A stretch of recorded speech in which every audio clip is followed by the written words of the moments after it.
We can get started. Hello, everyone. I'm Inya Wang, Assistant Professor of Sociology, and I'm also affiliated with the East Asian Center here at the University of Virginia. And welcome to the East Asian Center Speaker Series. It is my great honor to introduce our distinguished speaker today, Eddy Yu. Eddy is a professor of sociology at the University of California, Davis. He has written extensively on topics related to state and knowledge production and the positioning of intellectuals in society, social movements and social changes, the question of bureaucracy and so on. And I hope my summary has done justice to Eddy's scope of his work. And his empirical work approaches these topics in the context of early People's Republic of China.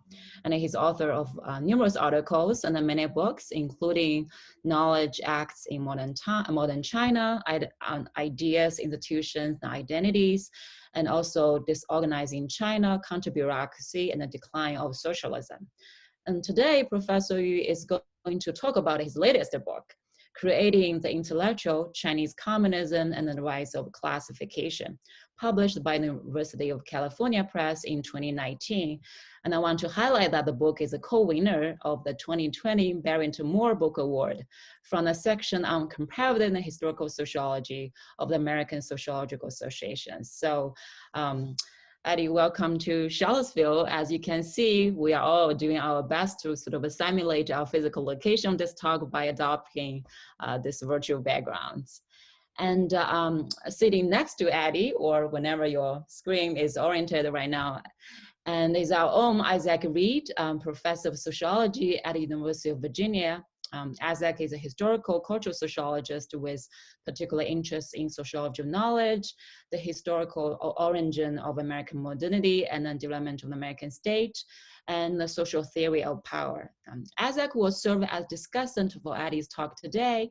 And as we can see from this very brief introduction of his intellectual biography, Isaac will bring refreshing perspectives from historical sociology, cultural theory, and perhaps some kind of comparative experiences in responding to Eddy's book talk. And I'm just forecasting and then speculating here.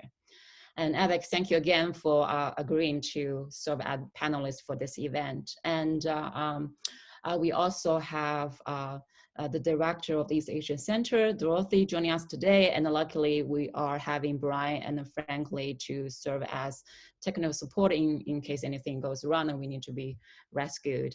And I just want to clarify a few kind of logistic issues before we kick off the event. As you notice that this Zoom meeting is broadcast in the form of webinar, and which means, you know, we have this asymmetrical tension between the audience and the speakers, but the audience can actually interact with us through at least two ways. One is a chat function, and the other is a Q&A button. And I'm thinking about actually have some kind of division of labor between the two functions. You can post your comments as the talks goes and in the chat function, and then we can all direct all the questions in the end in the Q&A, just to kind of type in your questions, and if time permits, I might, you know, invite the participants to verbalize and read aloud their questions, maybe elaborate on their questions themselves. All right, so without further ado, I will let Professor Yu take over the digital stage and then share his discussion of his latest book with us. Welcome, Eddy. Thanks a lot, Ning Yang. Thanks, Isaac. It's an honor to be here to present my work to you. As most of you know, doing an online presentation is not easy. So I hope things will go well. Okay, I'm going to share with you some slides.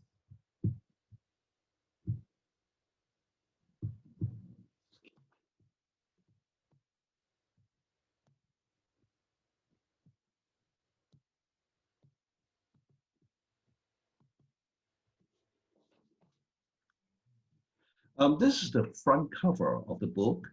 It is an open access publication available from UC Davis, UC Press, JSTOR, Kindle, and other forums. And I'm very happy that I chose an open access publications rather than a conventional book. My estimate is that the book has already been downloaded for over 1,500 times since its publications in 2019.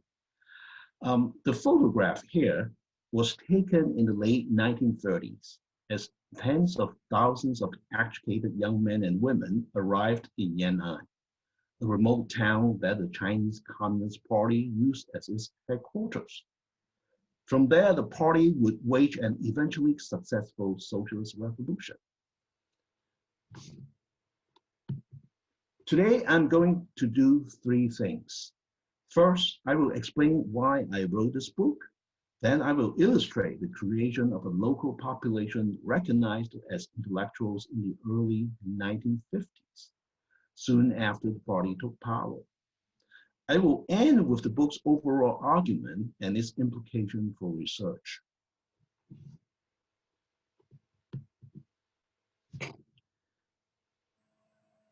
In the 1990s, I took a graduate seminar about intellectuals and came across various definitions of the subject: critical thinkers, professional experts, mental workers, those who speak truth to power, and so on. In the years that followed, whenever I asked groups of colleagues in the United States, England, Australia, or Canada, whom they regard as intellectuals, the conversation always turned into an unresolvable debate. The difference of opinions reflects the many definitions found in the literature. There is no agreement on what or who the intellectuals are. When I traveled to China, something entirely different happened. Students, colleagues, and advisors sometimes began their sentences like this: 我们知识分子 we the intellectuals. 作为一个知识分子 as an intellectuals personally, 你也是知识分子 now you are also an intellectual. They gave similar replies to questions about the membership of intellectuals and their social and political characters. My book seeks to reconcile this cultural difference between China and elsewhere by seeing the intellectual as a classification of people. The intellectual is an outcome of what sociologist Pierre Bourdieu calls classification struggles. Research on intellectuals traditionally seeks to answer two questions. What are intellectuals? And what do they do? The more scholars focus on these issues, the more subtypes they find across the state and society. For example, critical intellectuals, traditional intellectuals, free-floating intellectuals, establishment intellectuals, organic intellectuals, academic intellectuals, dissident intellectuals, media intellectuals, public intellectuals, radical intellectuals, state intellectuals, humanistic intellectuals, revolutionary intellectuals. You get my point. Behind the list is an identical way of seeing the world that is as composed of individuals and groups occupying social positions and performing social functions, a view that Bourdieu calls substantialism. There are three problems with the substantialist view on the intellectual. First, no one talked about the intellectual until sometime during the 19th century. The concept has been reasoned the world over. Second, many of those labeled by scholars as intellectuals do not consider themselves as such. The idea doesn't match personal subjectivity. Third, scholars who write about intellectuals seldom tell us what gives them the authority to define some people but not others as intellectuals. In short, I have questions about the literature on the intellectual along three dimensions: historical accuracy, lived experience, and the interrogation of power. In my book, I draw on research on racial, gender, and other forms of classification and told a different story about the Chinese intellectual. Instead of asking what intellectuals did in the realms of politics, education, social movement, and so on, I asked what Chinese people did with the idea of the intellectual and how that doing shaped culture, politics, and institution in China. The term 知识分子 or intellectuals began to appear with some regularity in the 1920s. The term was not well known to the general public when the Communist Party took power in 1949. A few years later, however, urban residents could easily identify intellectuals within the local population. Before such subjects were locatable everywhere across the nation and were later displayed, beaten, and killed during the Cultural Revolution. In other words, if the classification struggle in the United States or Europe over what the intellectual is create a mostly academic debate, the Chinese case transformed the nation with life and death consequences. The Chinese story was waiting to be told. What were the motivations behind the deployment of the idea of 知识分子? How did people and organizations use the idea? What can we learn about Chinese societies from these new angles?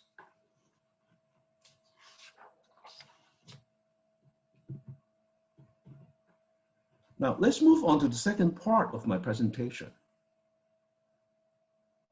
In December 1951, more than 2 years after the Chinese Communist Party took over Shanghai, the city government began registering those officially referred to as unemployed intellectuals, 失业知识分子.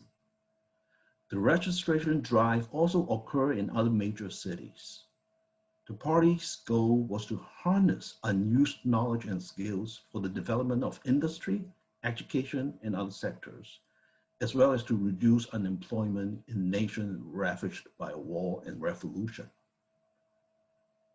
For 3 decades, the party's leaders had strong concerns about the politics and characters of intellectuals. How to include these petty bourgeois, self-serving, comfort-seeking persons in a socialist revolution, a project aimed at benefiting and elevating industrial workers and other laborers. Now, the party needs a concrete administrative definition of intellectuals to carry out the registration drive. Who, in fact, were intellectuals? What followed was fairly complex. This is a list of the features of the registration drive that I will talk about. I'll give you some time to look at the list.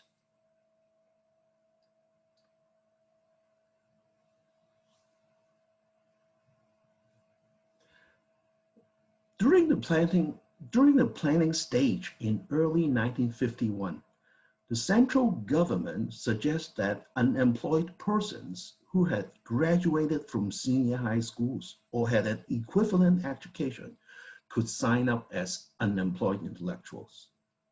There were restrictions based on political ground. Ineligible, for example, were some of those who had worked for the defeated nationalist regime and others who might have been criminals. These persons were not seen so much as intellectuals, but as counter-revolutionaries or enemies of the people. By the time the registration drive began in Shanghai 10 months later, the central government had already changed its mind. It lowered the academic eligibility from senior high school graduation to junior high school graduation. There were various reasons for the change. The most important one was that jobless people with a senior high diploma were too few across China to justify putting resources in a national registration campaign. The relaxation of eligibility, however, pulled large numbers of people into the official category of intellectuals, at least on paper. To promote the registration drive, the Shanghai government printed a manual that further explained eligibility. This is the manual. For example, former peddlers and pedicab drivers with the required education could sign up as unemployed intellectuals to receive official assistance. And so could former dance hostesses, some of whom had been sex workers. Not so for instructors of Confucian classics, because the state saw these people as lacking knowledge of modern culture and science for the development of Chinese socialism. Others who were ineligible include denounced rural landlords hiding in the city, white-collar workers fired from state enterprises, and college students who had refused official assignments. The Shanghai government opened 10 registration offices across the city. The government established policies, procedures, and regulations, devised application forms and identification cards, and publicized the registration drive on newspapers and radio. This is a complete registration form from Sichuan province I found online. The form used in Shanghai was similar. The Shanghai government organized courses for registration staff on how to use bulletin boards, public assemblies, and other mediums to promote the event. The government asked hundreds of professional, trade, labor, and other associations for help. These associations would assist in assessing, certifying, and writing reports on the educational achievements, work histories, and even political and class backgrounds of the applicants. This is a newspaper article telling applicants who had lost their educational documents to approach the association to obtain certification as unemployed intellectuals. The registration drive lasts for almost a year before integrating into a citywide unemployment registration campaign. Requirements for signing up as unemployed intellectuals were again changed. For example, restriction against former military officers, clergymen, and fortune tellers, and expelled government employees were lifted. Academically qualified homemakers could no longer register as unemployed intellectuals unless their family was in severe poverty. By contrast, jobless factory workers with the required education could choose to sign up as unemployed intellectuals or as unemployed workers.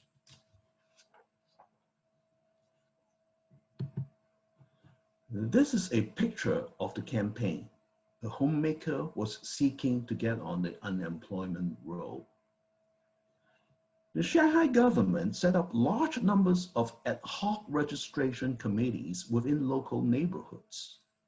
Thousands of homemakers, display workers, and other residents were trained to staff the committees.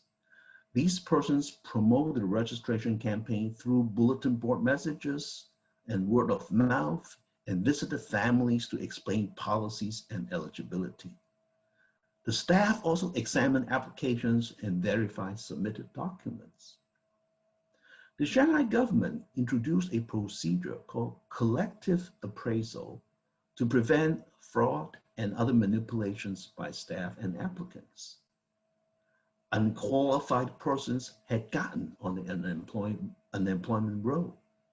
Now the neighborhood committees were told to work with local residents to assess the statuses of all applicants, including whether they belong to the category of unemployed intellectuals. Altogether, the registration events lasted for a total of 14 months. 40,000 people in Shanghai were identified as unemployed intellectuals. This table shows the ages and education of the first 34,000 people registered as unemployed intellectuals. Half of them barely met the minimum educational requirement. Over here, the last here. That is, they are barely junior high school graduates. 12% had college education. The two youngest cohort were the least educated. Women form a moderate majority. Did these persons possess professional knowledge?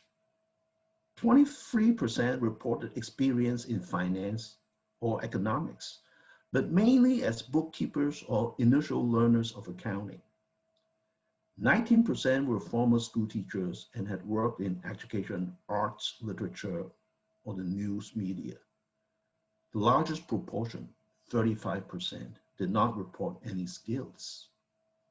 The authorities were disappointed.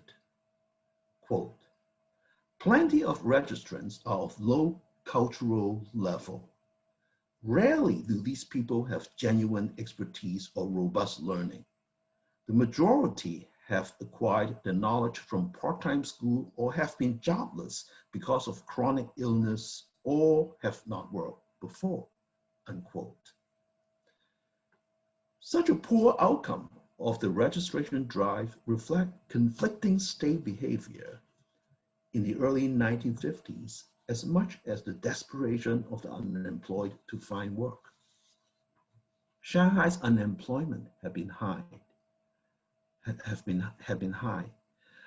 Job recruitment by the state favored educated young people because they were seen as less tainted by bourgeois ideology and traditional culture.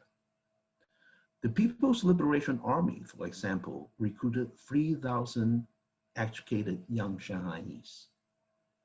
Individuals with expertise also saw opportunities.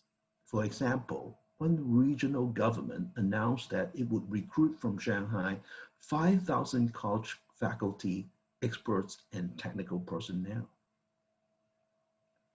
Even more disturbing to the Shanghai authorities were the political backgrounds and beliefs of the so-called unemployed intellectuals gleaned from the application material. Quote, there are many sons and young brothers of landlords and rich peasants, members of reactionary political parties and youth corps, former judicial personnel, bureaucrats, public school teachers, and former military officers, and so on, and their family members. With very poor understanding of the socialist revolution, very backward thinking about class exploitation in China, and very insufficient appreciation of the serve the people viewpoint promoted by Chairman Mao, unquote. This regrettable outcome was also inevitable. When the party took over Shanghai, it dismissed thousands of people from government agencies and state-run establishments, especially those who were most resistant to the socialist revolution and those deemed incompetent. Subsequent closures of banks, casinos, hotels, and trading firms, as well as layoffs, displaced many whose work had catered to a business clientele or promoted consumerism.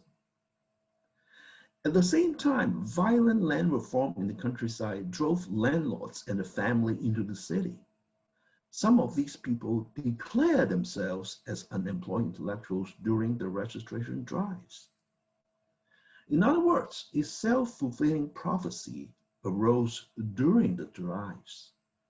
Although the party saw intellectuals as political unreliable, it wanted to harness unused knowledge and skills among these people. However, the way the state defined intellectuals, conducted appointment and dismissals, and ran the events or ran the drives, predetermined the kinds of people who would sign up as unemployed intellectuals. In the end, the state obtained what it feared, a pool of people whom it believed would wreak havoc on socialist development.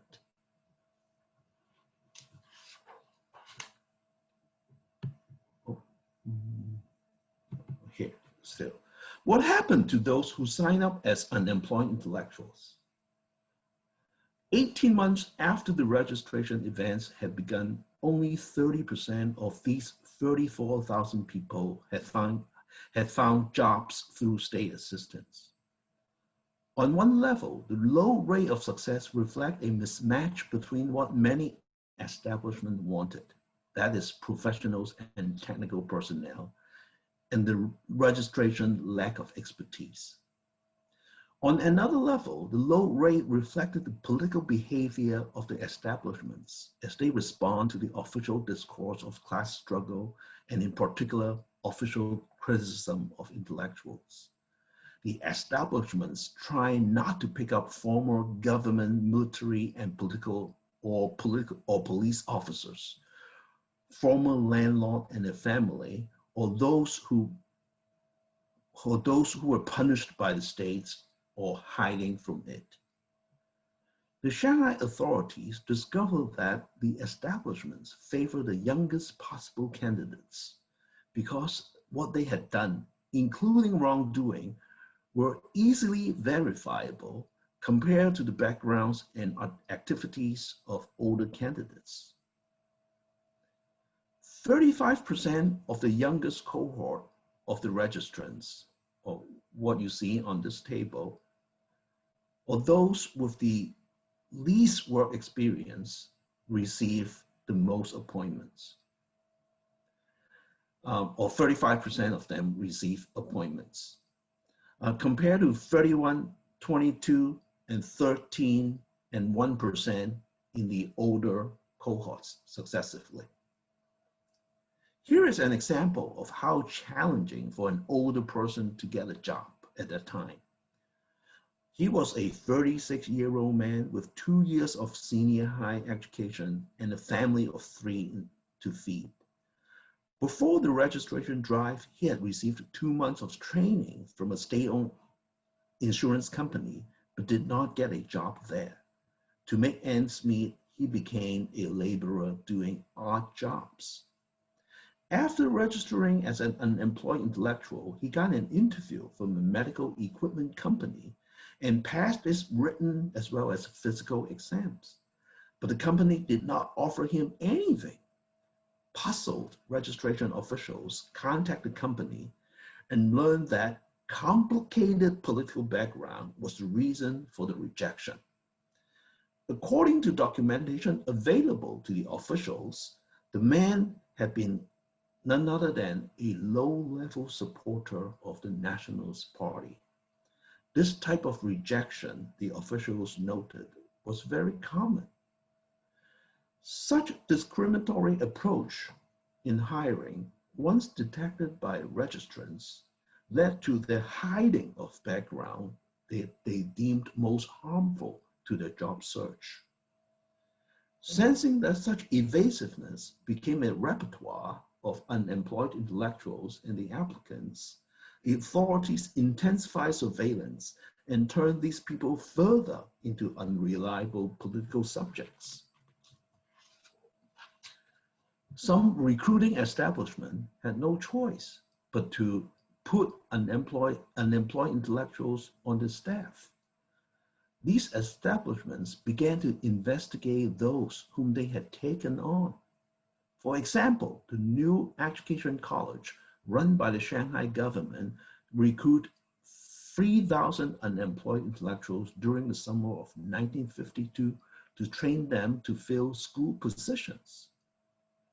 The training involved little instruction of pedagogical skills. Instead, the college used the training to assess the political backgrounds and beliefs of the trainees and to change their views on politics, work, and life. The authorities monitor, document, and evaluate the thinking and behavior of the trainees. The official criticism of intellectuals as usable but unreliable subjects for socialist development became the analytical lens. Instructions, symposiums, conversation, film sessions, and other activities were occasions for observation. Pattern of speech, comportment, and interactions were evidence. Assessments were coded in politicized language used by the state. For example, sincere about learning, suggests that the person complied with training requirements. Principled personal style meant that Shanghai's money-making culture had little impact on the person's character.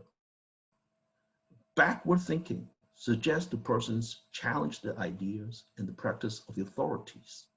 Rather strong petty bourgeois proclivities denote that the persons dressed nicely to class, like to talk about their family, and were concerned about how much they would earn. The trainees underwent what the state called confessions. Under pressure, they described repeatedly in speech and writing their backgrounds, lifestyle, social networks, and political activities. In the end, the college found out that 1/3 of the trainees had political problems in their background. For example, 94 or 49 had held leadership position within the Nationalist Party or organizations that had fought against the Socialist Revolution.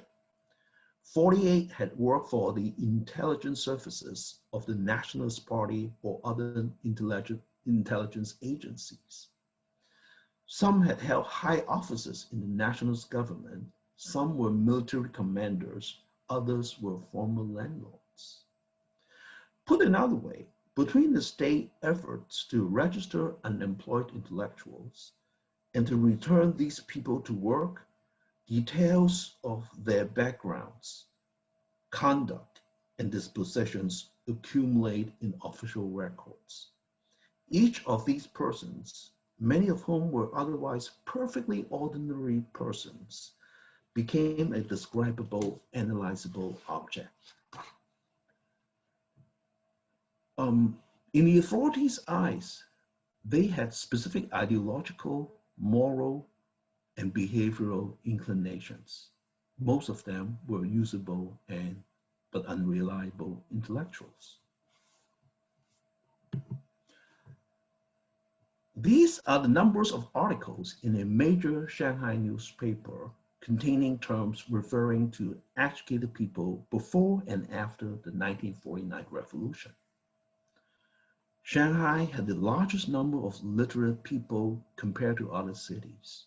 Yet, as the revolution approached, the word intellectuals, 知识分子, was nowhere near to be dominant term referring to educated people.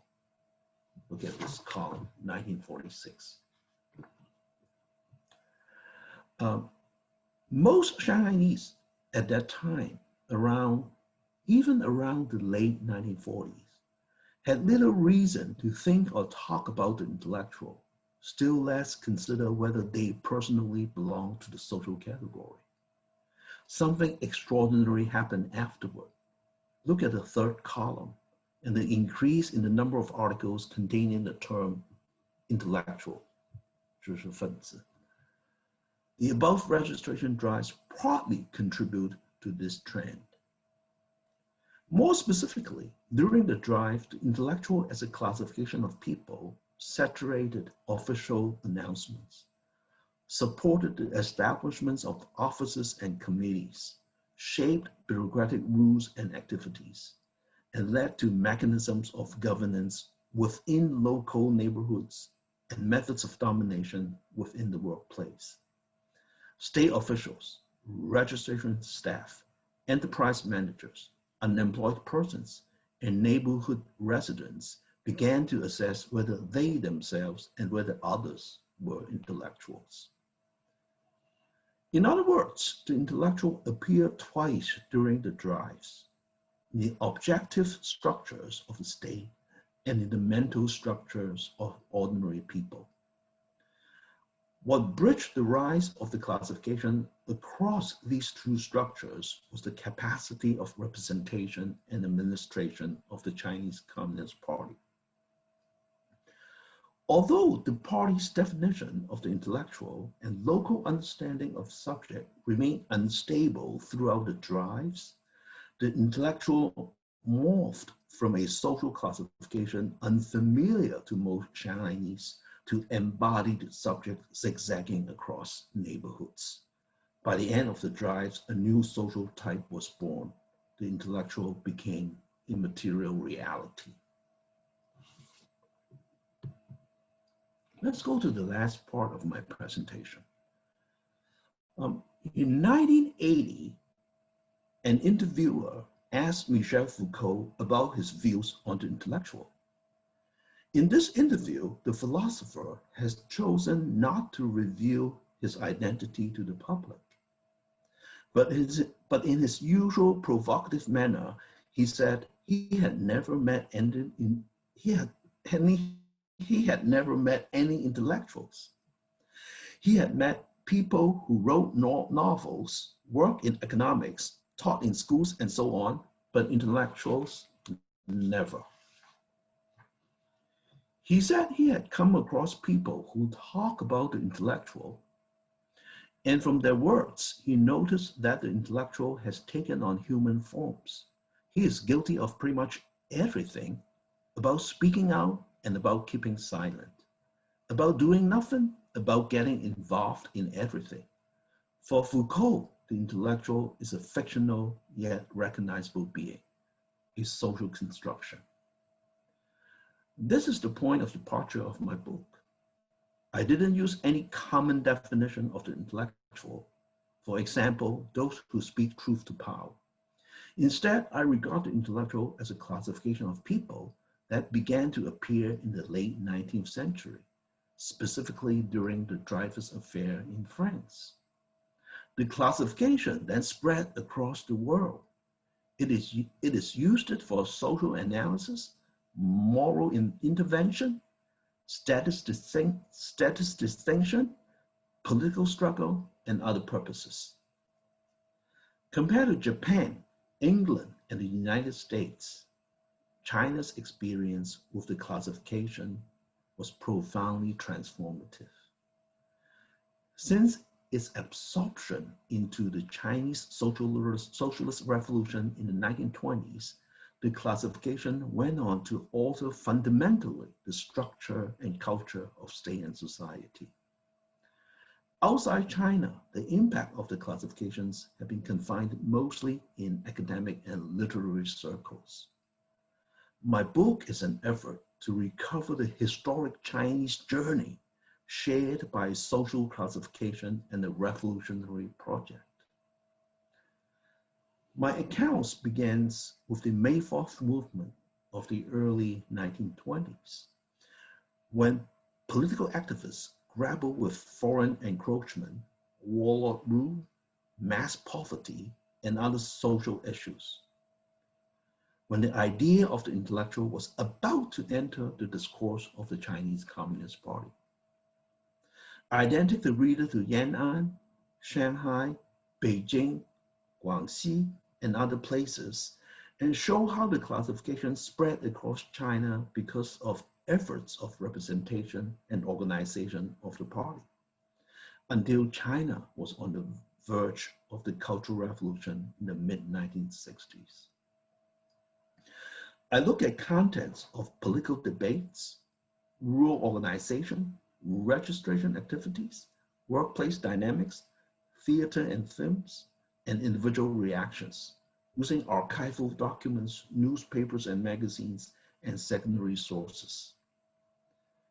As a classification of people, the intellectual increasingly turn up in central policies and leadership speeches of the Communist Party, in bureaucratic rules, personnel reports, and government statistics, in newspapers and textbooks, in radio shows, theater performances, and films, in official notices and registration forms, and so on. As a person, the intellectual was increasingly locatable across a wide range of circumstances during state assemblies, re-education classes, land reform activities, and political campaigns, as well as within the neighborhood, the family, schools, and all sorts of workplaces. Those who were regarded as intellectuals at one time or another include many types of people: leaders of the Communist Party, scientists, writers, artists, and school teachers, soldiers, office workers, secondary school students, and sometimes even primary school graduates, as well as homemakers and former peasants and former factory workers, and so on. The extension of the classification of the intellectual was transformative in another respect. To attack what it saw as the self-serving character, wayward beliefs, and undesirable attitudes shared by intellectuals, as well as to harness their knowledge and skills for socialist development, the party invested in the production of political theories, narratives, and rhetoric. Governing approaches, programs, and measures proliferated. Official tasks multiplied whenever so-called intellectuals were located, especially work related to classification, documentation, investigation, mobilization, re-education, evaluation, and supervision. In other words, the subjects imagined by party became a fulcrum of its discourse and practice. Such discourse and practice support an ever-expanding bureaucratic enterprise. They produce a ruling population of party cadres and a dominated population of so-called intellectuals. The fuzzy boundaries, to be sure, exist between these two types of people because of conceptual ambiguity embedded in the party's idea of the intellectual, as well as organizational application of the idea and personal strategies of manipulating the classification. This fertile relationship between the intellectual and the Chinese Socialist Revolution, or their mutual constitution, has left behind a visible legacy. To date, the Chinese state continues to define, categorize, and govern populations and individuals as intellectuals. Many of the institutions constructed in the last century to do so are still in place. For example, ideological re-education, mass surveillance, and workplace management by party cadres. And they will be in place so long as the party defines the intellectual as a usable but unreliable subject. Thank you for your attention and thank you for your patience.